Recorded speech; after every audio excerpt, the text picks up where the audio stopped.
decisive showdown was in August 2018. Another parliamentary election in Arua, where Museveni himself went to campaign for the ruling party candidate, and you went to campaign for the opposition party candidate.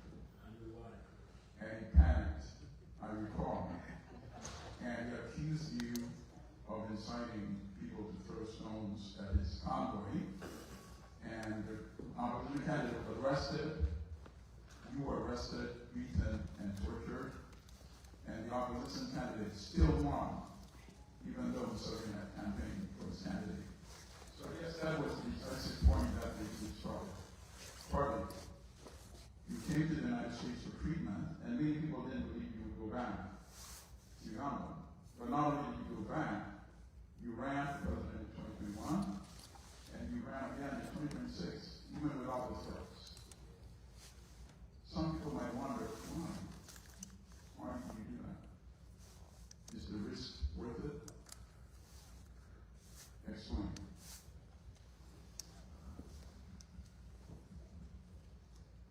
Every risk for freedom is worth it. Because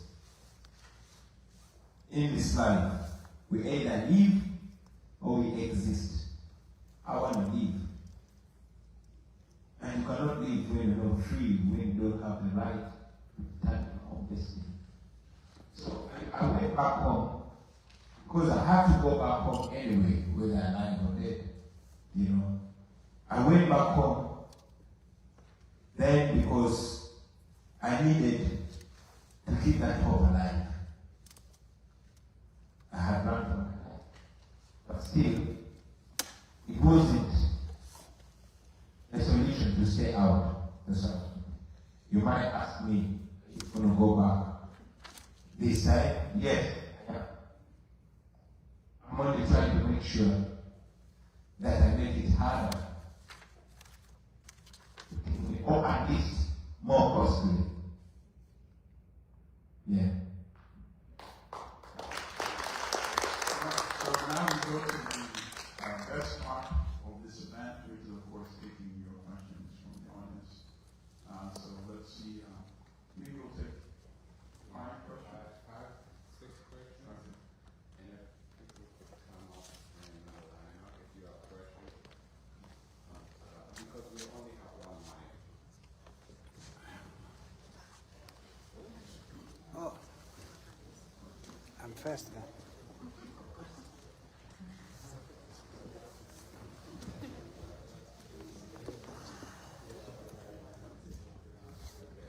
Please keep your questions concise.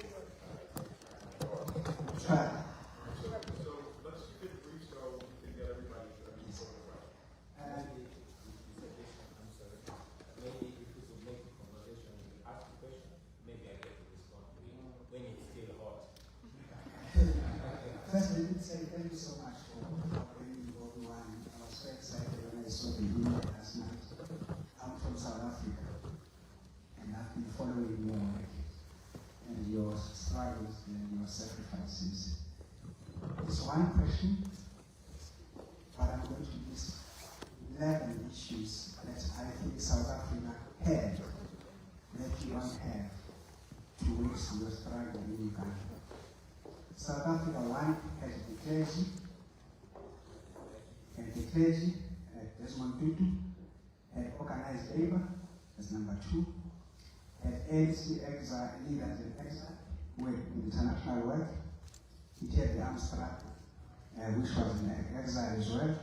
It had Nelson Mandela in prison. It had the mass democratic movement inside the country. It had international solidarity, friends against apartheid. Number 7, young white kids started to die in Angola at the Battle of Kutakule Valley, and the whites have started to complain. Number 8, international sanctions, economic, sports, and cultural boycott. Number 9, musicians in exile.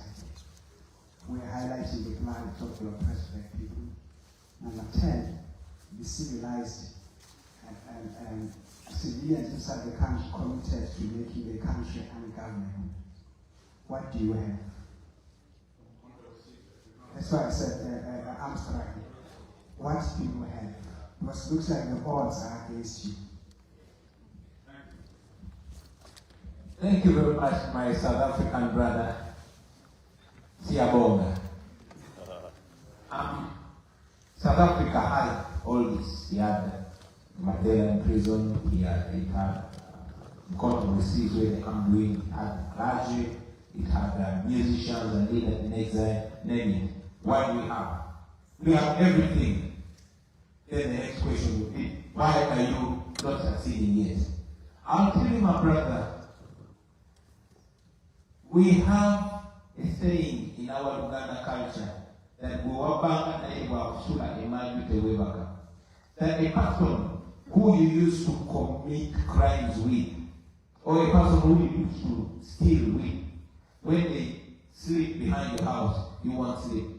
Now, these African dictators are yesterday's freedom fighters, and they have studied the factors that those that are yearning for freedom, that those that are yearning for freedom get free. And unfortunately, not studied them for the benefit or betterment of their people. They've studied them in order to crush their own people. First, the clergy. We have the clergy. We have the Interreligious Council, which is supposed to be the most moral religious body in Uganda. Unfortunately, it has been reduced to a pool of subjugation. Just the other day, the head of the Church of Uganda was on TV telling Ugandans, I am not here to serve you. I'm not going to be like, we have a great religious leader, the Archbishop, the person who was occupying the same office in the days of Idi Amin was killed. His name was Archbishop Jana Ngoumu. He was killed by Idi Amin for speaking truth to power. And now the person occupying that office is telling us that if you speak against the government, you'll get killed, and I'm not going to speak against the government because I have a family. More or less telling us not to follow Jesus because Jesus was killed for the same reason. Number two, they are musicians. I'm a musician myself. But as we speak now, my music is banned in Uganda. And so many people are in prison for being caught playing my music live. There's a lady we married her last year. Her name is Marinos. She was caught and raped repeatedly in the military for being found playing my music. And as if that's not enough, there is a budget enough to build 2 hospitals has been given to musicians to sing praises for General 7 because he understands the effect of music, the power of music. He used music in the armed struggle. Now, some Ugandans, of course, have made an effort over the years to start armed struggles. But General 7, its people have spent the last 40 years in power, stockpiling weapons. And we don't want to drive them to an area that they want. They've already named us terrorists. Even when we just terrorize them with the microphone and the guitar. So, we are cautious not to take them where they have strength, violence. That's why we maintain non-violence. I could go on and on and on, but the summary of that is the fact that these dictators have taken time to even get started people. Now, the freedom fighters in Uganda are not the intellectual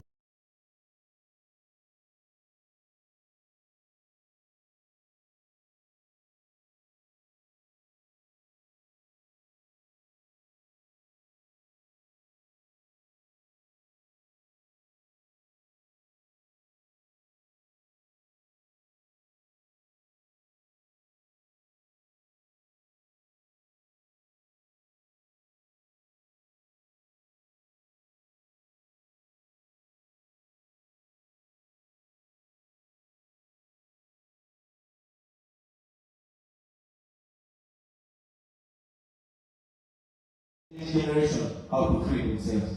But they got those skills in order to immunize any other effort to liberate the dictatorships that they knew would come. Thank you. Thanks. Yeah, thank you. Legacy on Saturday, the Department of African Studies from Ghana. Yeah, so my question, when we were talking, we spoke about how power corrupts. So I have two questions. One, in what ways would you ensure that, once you also get into leadership, that power does not corrupt, those who come after would also not be corrupted? And two would be also, in terms of we see people liberated, starting to independence. When it came to time to construct a nation, they had real struggles or real problems as to building a nation. So now, Bobi Wine is now the president. What's next for Uganda? And also, what would be our basically towards South Africa? Thank you. About being corrupted with power. Yes, that's true. What do I think is going to be the solution to avoid that? I mean, everybody that is looking for power or looking for freedom, as we say, we present ourselves as if looking for freedom and people looking for power. And after getting that power tends to corrupt those leaders. So what is the solution to that? The solution is number one. Make sure that we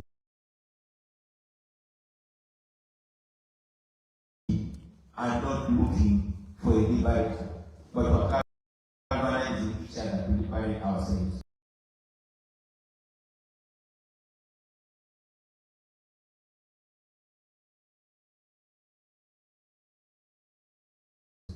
We don't need another big man, another big daddy. All we need is that population. And that, we are not going to do it when we get there. We must do it even now. Empower our institutions or build institutions. Because these institutions will outlive human weakness and human greed. We all know Papa corrupts. We've seen so many. I've already told you was named after Robert Mugabe. He was amazing then, but power corrupted him. I cannot promise you that power won't corrupt me. Therefore, let us make sure that countries that develop,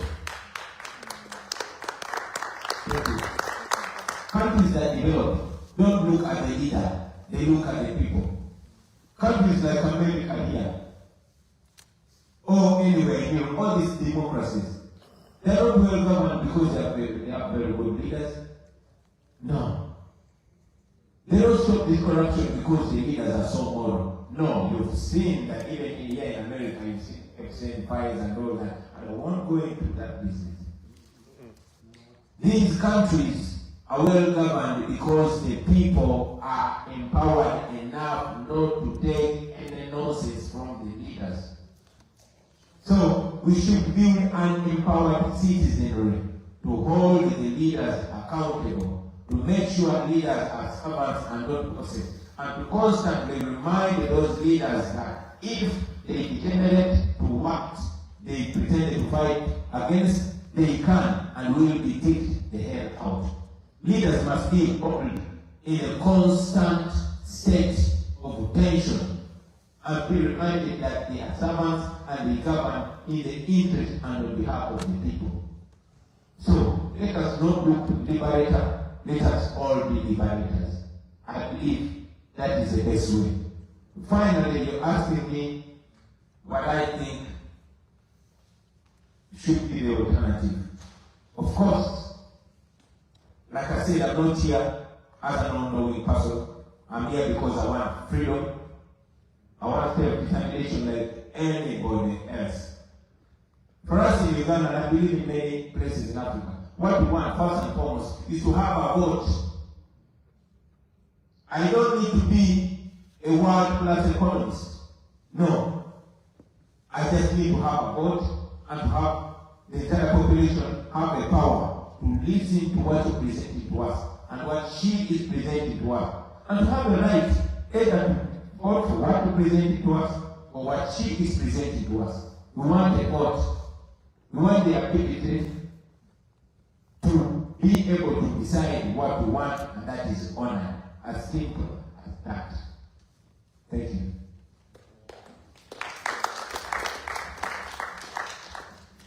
Mr.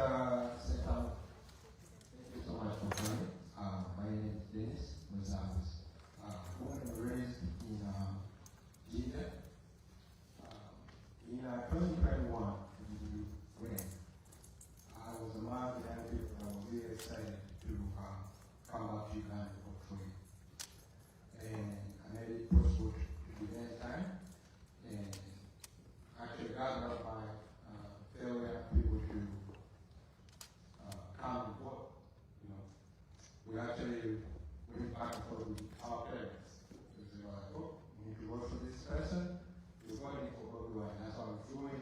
We wanted to vote for you. I can address it county fact because after the election there were so many roadblocks. They were rounding up people, young people and all that, and we had to pay some people to get those shortcuts out that they have. And finally get it. But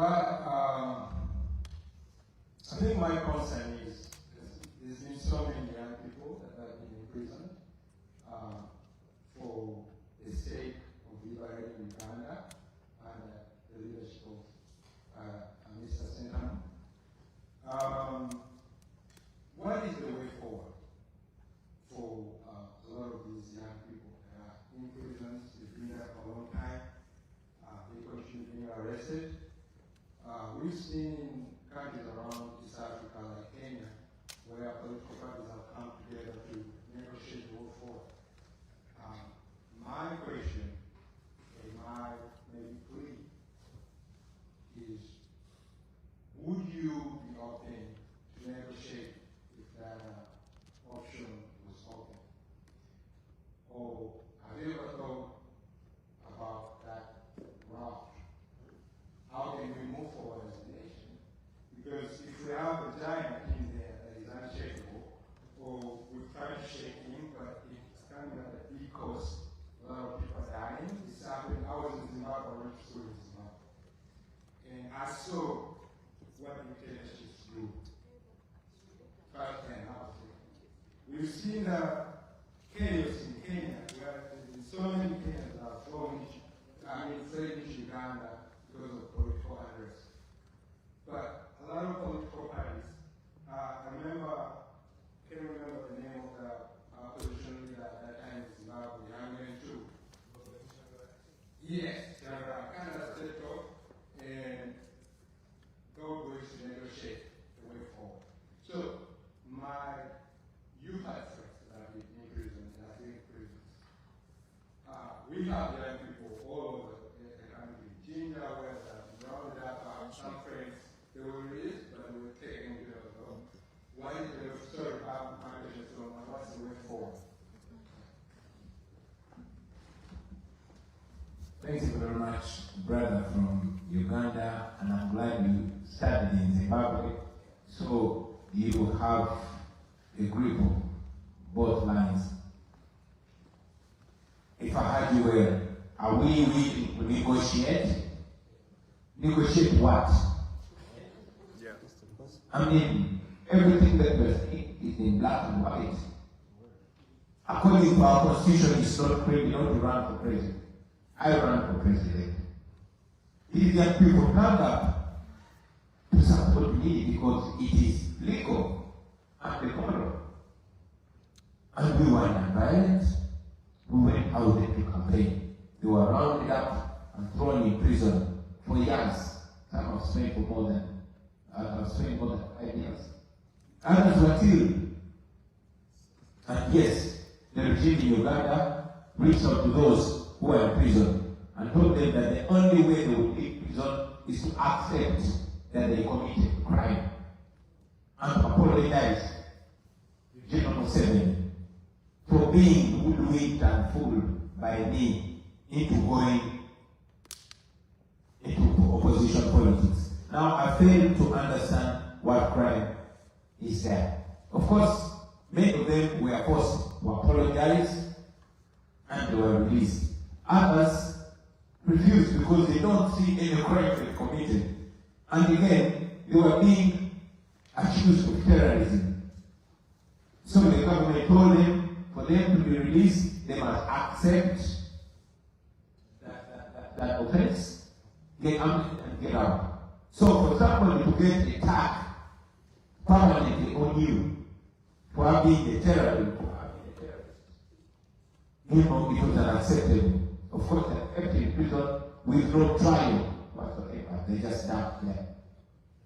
And as of me, to negotiate, in a negotiation, maybe if I in a negotiation, there's something you give and you take. Me, what I want is to have my comrades released from prison. What should I give? To promise that I will never challenge Museveni again? To promise that I will never talk about the wrong things that are being done? Finally, for us to negotiate, maybe the first thing should be to declare the law useless, because we have laws. I'm convinced that I've not done anything wrong because I've never been arrested or convicted, only harassed. So, for us to negotiate about something wrong, then that would mean dismissing the law. I'm not after power. Power sharing is for people that want power. I just want to be free. And if there's a law, let that law be followed. Because, okay, for me, what if I negotiate and say, okay, I'll have such a position? What about those that are looking at us, that are looking at the truth that we're speaking? Does that mean that all of a sudden what we're saying is wrong? What we are pushing for is to see the rule of law respected in Uganda. It's to see human rights respected in Uganda. It's to see democracy respected in Uganda. So among those three things, democracy, the rule of law, and respect for human rights, what would you want me to negotiate?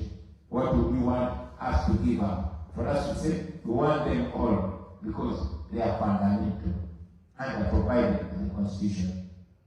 Thank you.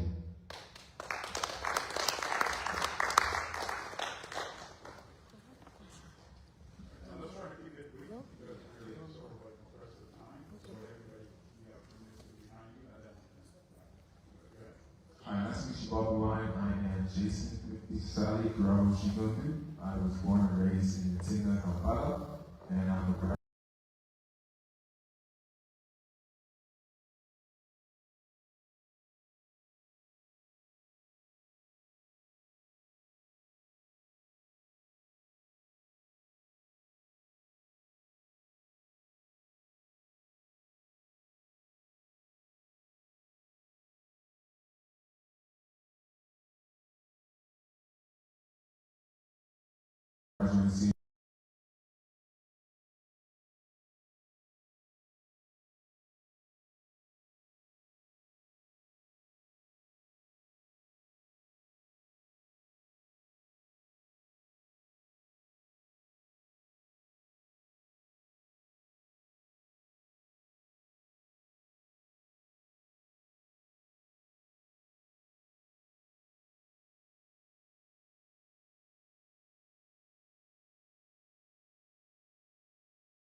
Yes, we should.